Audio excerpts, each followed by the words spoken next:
নমস্কার। কবি আর্যতীর্থের বিকর্ণ।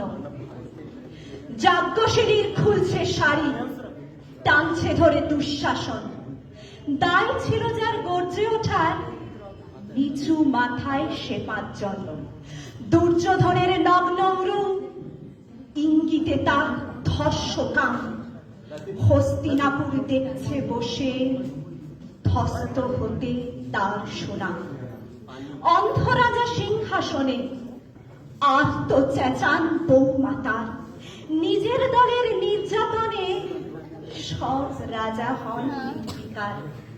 কর্ণ বসে হাসছে হা হা, রাজার দলের লোক তো সে। শর্তবিহীন সমর্থনে তাবৎ আরাম সুখ বসে।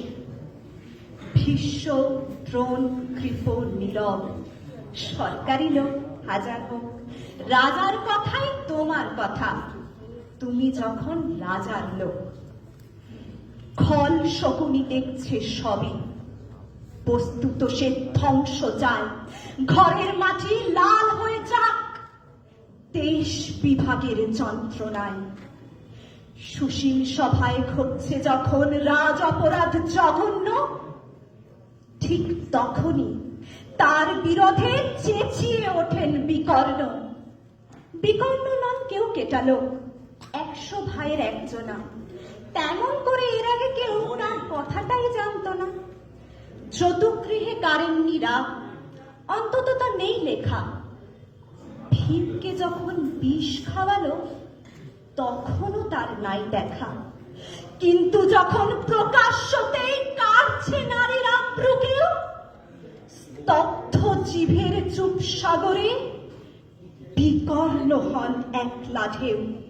চেঁচিয়ে ওঠেন রাজার কুমার যুবরাজের বিরুদ্ধে। মহাবলী পাণ্ডবেরও তখন গলায় সে সুর নেই। রাজাও যখন নীরব থেকে সায় দিয়ে যায় ধর্ষণে,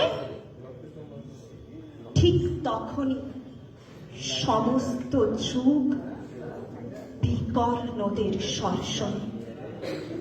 আমরা যারা কিচ্ছুটি নই, একটি মাত্র ভোট কেবল, অত্যাচারের সামনে এলে সঙ্গী শুধুই চোখের জল।